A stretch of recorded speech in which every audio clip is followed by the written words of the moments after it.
Alright peeps, we are back for some more Fire Emblem Heroes goodness, part 2 of the Datamines, and we have the stats for the new heroes.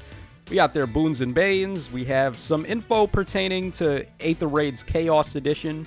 We have some new artwork as well to take a look at, so let's just jump right in, let's get started here. Alright, we're going to start things off with Guy, aka Guy. I'm so glad that they pronounce his name as Guy, by the way, so it could just expose all of the frauds out there that like to make fun of me for calling Fa. Like, they're like, oh no, it's Faye. Her name's supposed to be Faye. No, it's not. Her name is literally Fa, man. Come on. Don't give me that. Don't we have enough Fays already? We have Faye the Owl. We have Faye the Simp for Alm. Do we really need her to be Faye as well? Come on, man. Her name is Fa, alright? So just because it's spelt Guy, that doesn't mean it's pronounced Guy. That's all I'm going to say. I'm still going to call him Guy, obviously, but there you guys go. Just take a chip out of my notebook from that. So he's got 44 HP, he's got 37 attack, he's got 43 speed, 33 defense, and 25 res. He's, of course, going to be a demote character, so you're going to be able to get 2 free copies of him from missions, and then at a later date, he'll be added to banners, so you'll be able to summon him and get him plus 10. Not too shabby. He's definitely a lot better than Scatcher because, well, actually, I don't know if I'd say he's better than Scatcher. Scatcher's got that fat defense stat, which I actually like on him. Whereas Guy is trying to be the speedy sword infantry type. He's in direct competition with Yanfei, and I don't know if he's going to be better than Yanfei, seeing as how Yanfei's perf weapon is really good. But not a bad merge project option, I guess. He does score in the 182 bin. You just need any regular boon to jump him up to 185. And he has 1 super boon in plus res. Kind of unfortunate it's not in speed, but already with 43 base speed is quite good. Also, very good artwork as well. They went with a retro-style artwork for him. He looks straight out of the Game Boy Advance, so I do appreciate his artwork. Alright, let's go ahead and move on to Kent up next. So we got here 42 HP, 37 attack, 40 speed, 30 defense, and 24 res. That's going to give him a grand total 173 for his BST, and then he has 2 super boons in attack and speed. So Kent is another demote hero. He's going to be featured on the banner though, so if you wanted to plus 10 him, if he's one of your favorites, you'd be able to do so. Now, 40 speed, a little bit low, although he does have the super boon, so I guess it's excusable. 37 attack, a little better than I thought, actually. They made him look weak in the trailer. He had like, what, 51 base attack or something with his weapon equipped. But him lacking a perf weapon, he only got 14 might there, so I guess his attack is solid enough. 30 defense, relatively solid bulk for no passives or weapon considered. And then 24 res doesn't really matter for him. So it doesn't seem terrible. He doesn't really score high enough, though, to be like a good merge project in terms of scoring. But his stat line seems solid enough. His lack of a perf weapon is made up by running other weapons, I guess. So maybe you could figure out a way to make him work. Alright, we have Sane up next. Sane is actually my favorite unit on the banner, not counting Letizia, because his weapon, I think they really sold this guy well. With his weapon, he essentially grants a second action to himself after popping a rally skill, and that's going to trigger before his Kanto Rem effect does. So let's say you wanted to just get a massive Kanto Rem pullback after attacking. You could have a unit like extend up a little bit, have Sane move up and rally on them, take his second action, go for an attack, and then Kanto Rem away like, I don't know, 3 spaces or something. So there's a lot of applications. Also on Aether Raid's defense, you can have a rally trap where he rallies, he gets a second action, and then his overall reach is going to reach down to the enemies, so you can trigger all your other units moving into action afterwards. Very, very solid unit. Looks pretty good. So 40 HP, 42 attack, 38 speed, 36 defense, and 18 res. So even more of a dump stat in res, more defense than Kent had, and then much more attack, but slightly lower speed. I guess that makes a little bit of sense. The way they worked was that Sane had a lot of attack and speed in Fire Emblem 7, whereas Kent had a lot of speed and skill. But skill isn't really a stat in this game, so I guess they did it the way that they could. All right, his defense is also very juicy. So he's got super boons in HP and attack. He's got a 174 BST. So certainly looking not too bad. All right, let's go ahead and move on to Limstella up next. Our girl Limstella, who is genderless. All right, so she's going to be the Grand Hero Battle. She is a Green Tome Infantry type. We got here 41 HP. We got 39 attack, 23 speed, 32 defense, and 36 res. Very, very goddamn tanky for a mage unit. And she's got a 172 or 171 BST and plus attack for the super boon. Pretty good.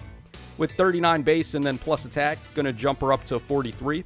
I haven't actually looked at what her perf weapon does yet, so I can't speak for how good she's actually gonna end up being, but I mean, her artwork is quite good, so let's go ahead and move on to Letizia up next. We're gonna find out more about Limstella in just a sec.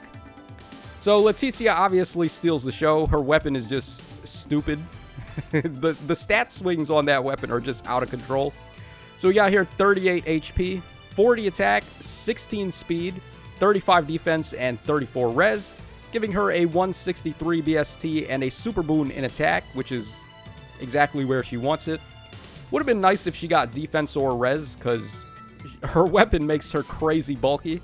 And if you gave her the florets, you could get a second super boon, but I think it's fine, just plus attack, good enough. She also gets the guaranteed follow-up, so speed is a dump stat on her. I don't really think I need to explain more about her. She's really good. All right, then finally we have Florina, the Ascendant hero. People are calling me a Florina hater because of the way I'm reacting to her. I didn't like her in the Fate channel, and I didn't like her in the trailer. So, I mean, I can't help it, guys. It's not really that I don't like her. I just feel like she's boring. Like, they could have if they were going to make Ascended Florina, they could have at least gave her, like, a different outfit. Different color scheme, even if they're going to keep the same outfit. I think she could pull off pink. Like a pink color and the blue color that she's got there, like cotton candy colors or something. Make her a cotton candy Pegasus Knight. I think that would have worked. It kind of matches with her hair too. Like pink in her hair, I think would have worked out if they did it right. But whatever. I mean, I'm not going to beat a dead horse and say I think this is a weak entry for the Ascended heroes anymore. She's got 39 HP. She has 37 attack. She's got 43 speed, 22 defense, and 31 res, giving her a 172 BST. And then she's got double super boons on speed and defense. Actually, not too bad. Defense is good for her because her weapon doesn't have any protection at all. It's just all balls to the walls jump effects. So she has the Ash jump effect where allies in 2 spaces can jump 2 spaces ahead of her. And then she has like a reverse guidance or reverse Wings of Mercy effect where she gets below 60% HP, then allies can warp to 1 space adjacent to her, which is what a lot of people have been saying is the best thing about her. I don't know, I would like to see some more offensive potential, like effective against armors, or brave attacking, or adaptive damage, or all of the above, just to really rub it home that she's insanely powerful. But what's good about her is that she actually has a super Bane on HP. So if you were to get that and then give her the Fury Seal, combined with Attack and Speed Push 4, I think all she needs is 1 round of combat to dip below 60% HP with the Super Bane in HP. So then you'd be able to use her as your makeshift Wings of Mercy beacon. I'm not really sure how I feel about that strat, though. It's like, if you're going to do that, you might as well just use her for the Ash jump effect instead. That seems more useful for her. Or I guess you could also set her up with Winter Bernadetta, who's going to be summonable on one of the upcoming 3 Hope Spanners. So maybe like with some, whatchamacallit, the not Ardent Sacrifice, but the other one, the one that swaps your HP with the ally, having Winter Bernadetta as well. You could probably just get her to low HP without needing to get into 1 round of combat. But I don't know, man. I feel like she could have been way better. So I'm not going to continue talking about that. All right, let's go ahead and move on. Let's take a look at Limstella's weapon. See what our girl has for us. So Morph Fimbulvator, 14 might and 2 range, grants attack of 3, If unit is within 3 spaces of an ally, inflicts attack and res -8 on the foe during combat. Foe cannot make a follow-up attack, and grants bonus to unit's attack during combat equal to the total attack and res bonuses on the ally with the highest total attack and res bonuses in 3 spaces. Oh man, you know who that reminds me of? Ashura. So she's basically gaining like a Blade Tome effect based on the highest ally's attack and red bonuses. That's very powerful, and it's a very cheap way to gain the Blade Tome effect, because lull skills are the biggest counter to those, and if she's not the one that has the bonuses, you can't really do anything to stop it. So, very powerful stuff there. Also, if unit is within 3 spaces of an ally after combat, if unit attack deals 15 damage to the nearest ally. Alright, similar to Duo Lift there, where she's hurting your nearest ally by 15 HP. You can use it to your own advantage to activate some danger builds if you're running like Desperation or Wings of Mercy or whatever. But I think she seems pretty solid. Attack and res -8 on the foe. She is very bulky, as we saw. She has an impact effect, and then she also has the half of the Ashura Blade Tome effect. So pretty strong. Definitely seems like a good Grand Hero battle. Alright, then we have Glacies for her special. Defense and Res Form 3 at 4-star. And then we have Sabotage Attack at 5-star. That's fine. Yeah, I guess out of those two, Defense and Res Form is better. Alright, then Gee's Vulture Blade Plus. If unit's not adjacent to an ally, inflicts penalty on foes' attack and defense during combat, equal to 5 plus any current penalty on those stats. So it's basically what I thought. It's the Vulture Blade. It's the same thing as the Plegian weapons, pretty much. So not a bad weapon. Certainly good for melee as well. We haven't had melee Vulture weapons yet. So this is going to work out pretty good.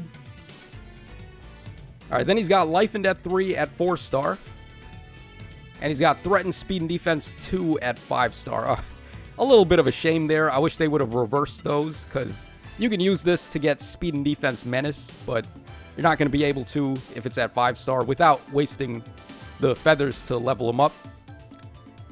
Alright, then on Kent, we have Attack and Speed Bond 3 at 5-star, and then we have Speed and Defense Snag at 4-star. Okay, that's definitely good. That is the better of the two options here. And again, I don't think we have a Snag skill in the 4-star pool on non-seasonals yet. So, definitely not bad, and this is one of the better Snags too, Speed and Defense. So, Kent is looking like a solid fodder pull. His weapon is pretty good too. Alright, so here we have the rules for the upcoming AR Chaos season.